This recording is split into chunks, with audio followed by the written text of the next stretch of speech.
Rita Williams sat by the large glass window of her penthouse apartment in Lekki Phase 1, staring at the sunset. The sky burned with shades of orange and purple, but there was an emptiness in her heart that no amount of beauty could fill.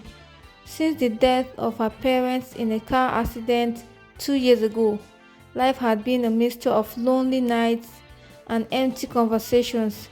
She had money, luxury, and everything most girls her age would dream of, but none of it mattered when she had no real friends or family who genuinely cared. At 26, Rita had inherited millions, along with several businesses and properties, but along with the wealth came fake friends, greedy relatives, and suitors whose eyes always drifted towards her bank account. One Friday afternoon, Rita decided to attend an art exhibition in Victoria Island. She wasn't particularly interested in art, but she needed a distraction. She walked through the gallery wearing a simple off-shoulder dress, her curly hair falling loosely around her face. People stared, but she was used to their attention. That was when she met David. David was tall, dark-skinned, and had a smile that could melt stone. He wore a white linen shirt, a pair of faded jeans, and brown loafers that suggested a man with simple taste. He stood by a painting of the ocean, staring at it like he was lost in thought. Rita, for the first time in months, smiled genuinely when he turned and caught her staring.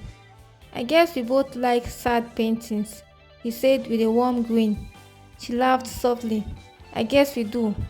Their conversation started with art, then moved to music, then to life. David spoke with charm and humor. Unlike other men, he didn't mention money, cars, or luxury hotels. He told her he was an event planner, working hard to build his business. He said he lived a simple life but loved it. Rita felt drawn to him. They exchanged numbers. For the next few weeks, David became everything she ever wanted. He called every morning to check on her. He sent her sweet text messages during the day. On weekends, he took her to a small park, roadside suya spots, and once to the beach, saying, "Money isn't love, Rita. Moments like this are what matters." Rita believed him. She told herself she had finally found someone who loved her for her. What she didn't know was that David's real name was David Johnson, and he wasn't some struggling event planner. He was a jobless con artist with a long record of dating and scamming wealthy women. His so-called best friend, Michael, was his partner in crime. Every day after spending time with Rita, David would meet with Michael at a bar close to Yaba. "How far, guy?" Michael would say as David walked in. "You don't dey chop her brain?" David would laugh, bragging about how easy she was to manipulate. "You need to see how this girl looks at me, Mike. Like say I be angel wey fall from heaven. And the best part, she hasn't even started spending real money on me yet." Michael smirked. "You need to hurry, bro, before she starts suspecting." David nodded. "Relax. I'm giving her 2 more weeks. Then I'll stage one fake business emergency. Ask her for like 50 million. If she gives me, fine. If not, we move to the marriage plan." They laughed like it was a joke. One evening, David invited Rita to his apartment in Surulere for a home-cooked meal. He made jollof rice and grilled chicken, dimmed the lights, and played soft R&B music. After dinner, Rita excused herself to use the restroom. On her way back, she paused by the slightly open bedroom door when she heard his phone ringing. It was Michael. Rita wasn't one to eavesdrop, but the mention of her name made her stop. "Guy, you don't dey tell her about the fake business deal?" Michael asked loudly through the speaker. David laughed. "No be now. I go wait till she don dey madly in love. Dat girl na mumu. She believe every single thing wey I dey tell her. After that, we go hit her hard." Rita froze. Her heart stopped. Her hands trembled. For a moment, she wanted to burst into the room and scream at him, but something in her told her to stay calm. Quietly, She tiptoed back to the dining area and pretended like she heard nothing. That night, as David kissed her goodbye and said, "I love you," Rita smiled sweetly and said, "I love you too." But deep down, something dark began to grow inside her. For the next few days, she played the role of the loving, naive girlfriend perfectly. She texted him sweet messages, sent him cute selfies, and even bought him small gifts. She wanted him to believe that she was still clueless. But behind the scenes, Rita hired a private investigator. She also involved her family lawyer, Mr. Robert, a strict, no-nonsense man in his 50s who had worked with her late father. They traced David's real identity within a few days. His long record of fraud cases, fake addresses, and previous victims shocked Rita. He had scammed 3 other rich women before her, each time disappearing with millions. The anger Rita felt turned into cold determination.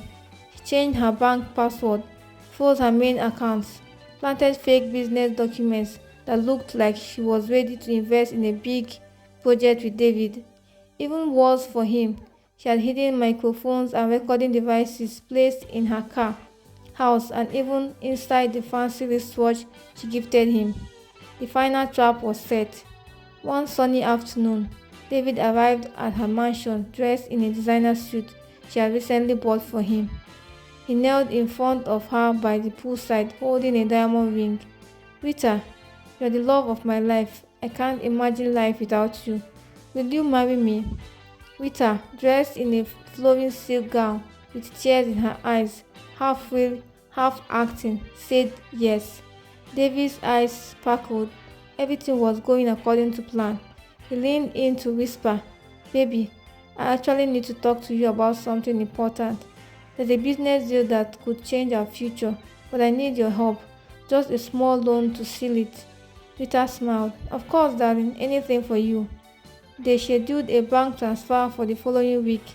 David and Michael spent the next few days celebrating. They drank, laughed, and joked about how stupid Rita was for falling for him. What they didn't know was that the day of the big transaction was also the day Rita had invited the police, financial crime investigators, and a private security team to surround the venue. David and Michael arrived at the agreed location, a fake office Rita had rented for that final scene. Smiling confidently, David handed her the forged business documents. Rita signed them with shaky hands, partly from nerves, partly from anger. As soon as David stood to shake her hand in fake gratitude, plain-clothed officers stormed in. David's face fell. Michael tried to run, but was tackled to the ground. Within minutes, both of them were handcuffed. David turned to Rita, his eyes wide in shock and betrayal. You played me." Rita stood tall, looking down at him with calm fury. "I don't know what hurts more," she said, coldly, "that you tried to steal from me or that I actually believed you loved me." Tears welled up in her eyes, but she didn't let them fall. As the officers dragged him away, David shouted, "You will regret this. Rita, I swear, you will regret this." Rita watched silently as he disappeared from view. She took a deep breath, turned to Mr. Roberts, and said quietly, "Let's make sure he stays behind bars for a very long time." Mr. Roberts nodded. "Don't worry, Miss Williams. We'll handle it." For the next few days after David's arrest, Rita couldn't sleep well. No matter how many times she replayed the moment in her head, she still felt a sharp sting on her heart. The betrayal cut deep. She sat on the balcony of her mansion late at night, staring at the empty streets of Lekki. The cool breeze brushed against her face. But even that could not wipe away the memories of the sweet words David used to say to her. The media caught wind of the arrest. Bloggers splashed the headlines across social media. Lekki billionaire Heiress outsmarts notorious romance scammer David Johnson, from lover boy to criminal behind bars. Her phone wouldn't stop ringing. Reporters wanted interviews. Friends she hadn't heard from in months suddenly wanted to check on her. Some distant family members called, pretending to care, asking her to stay strong. Rita ignored most of them. One afternoon, while sitting with Mr. Roberts and her private investigator in the living room, she asked quietly, "Will he stay in jail?" Mr. Roberts nodded firmly. "With all the evidence we have, the audio recordings, the fake business documents, the previous complaints from other women, he doesn't stand a chance. He's facing serious fraud and attempted theft charges. And as for his partner, Michael, he's already making a statement against him just to save himself." Peter gave a bitter smile. "Good. Let them both rot." The following week, Peter attended court for the first hearing. David stood in the dock, his once confident face now pale and broken. His designer suits were gone, replaced with a faded prison uniform. When his eyes met Rita's, there was no more fake love in them, only anger, fear, and regret. He tried to avoid her gaze, but she stood strong and watched him throughout the hearing. After the court session, as she walked back to her car, some reporters gathered around her. "Miss Williams, how do you feel seeing him today?" one asked. "Will this experience change how you trust people?" another shouted. Rita paused, looked at them, and answered clearly. "It's not about money. It's about learning to love yourself enough not to tolerate lies. I was foolish once, but never again." With that, she entered her car and told her driver to take her home. In the coming months, Rita focused on herself. She started therapy, something she had been avoiding for a long time. Her therapist helped her unpack not just David's betrayal, but also the loneliness and emotional wounds she had carried since her parents' death. Slowly, she reconnected with few genuine friends from her university days who had known her before the money. She started going out more, this time choosing places where she felt safe and happy. She even traveled to Cape Town for 2 weeks alone.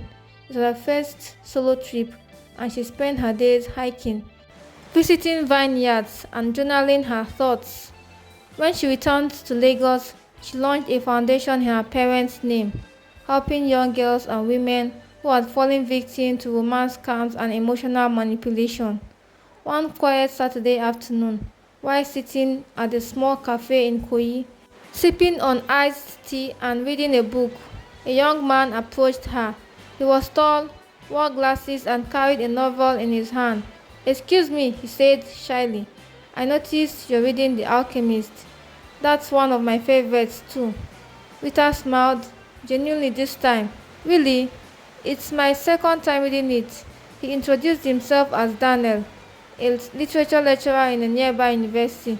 Their conversation flowed easily. There was no talk of money, no fake compliments, just honest, simple words. For the first time in a long time, Rita felt something stir inside her, not the rushed excitement of a charming liar, but the slow, peaceful curiosity of meeting someone who could one day become a friend, maybe more.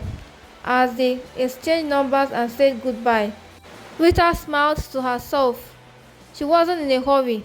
This time, she would take things slow. She had learned her lesson the hard way, and she knew she deserved real love.